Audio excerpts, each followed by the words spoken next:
أعوذ بالله من الشيطان الرجيم.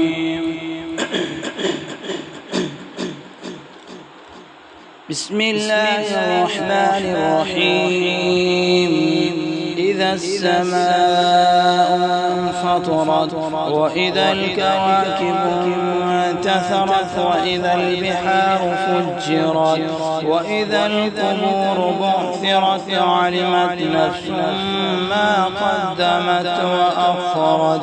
يا أيها الإنسان ما غرك بربك الكريم الذي خلقك فسواك فعدلك في أي صورة ما شاء ركبك. كلا تكذبون بالدين وإن عليكم لحافظين كراما كاتبين يعلمون ما تفعلون. إن الأبرار لفي نعيم وإن الفجار لفي جحيم يصلونها يوم الدين وما هم عنها بغائبين.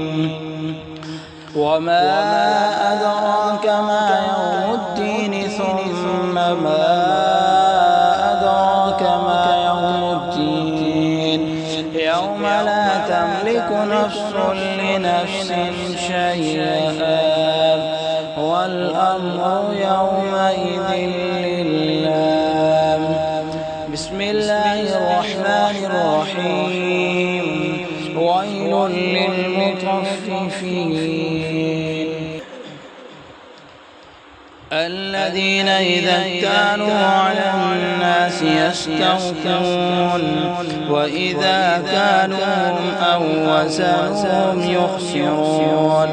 ألا يظن أولئك أنهم مبعوثون ليوم عظيم يوم يقوم الناس لرب العالمين. كلا إن كتاب الفجار لفي سجين. وما أدراك ما سجين كتاب مرقوم. ويل يومئذ للمكذبين الذين يكذبون بيوم الدين. وما يكذب به إلا كل معتد أثيم.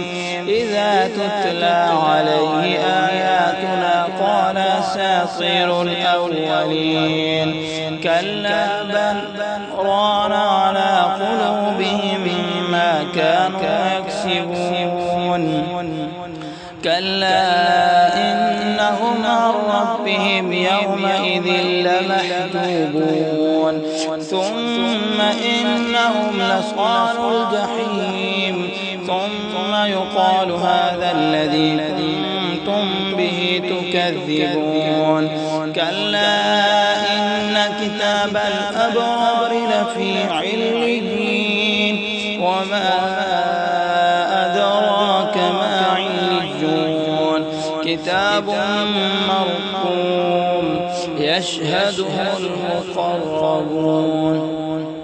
إن الأبرار لفي نعيم على الأرائك ينظرون تعرف في وجوههم نظرة النعيم يسقون من رحيق مختوم ختامه مسك وفي ذلك فليتنافس المتنافسون. ومزاجه تسنيم عينا يشرب بها المقربون.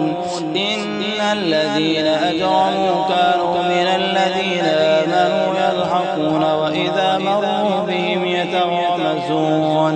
وإذا انقلبوا إلى أهلهم انقلبوا فكهين.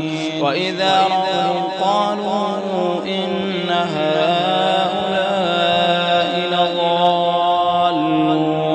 وما أرسلوا عليهم حافظين. فاليوم الذين آمنوا من الكفار الكفار يضحكون على الأرائك ينظرون هل ثوب الكفار ما كانوا يفعلون. صدق الله العظيم.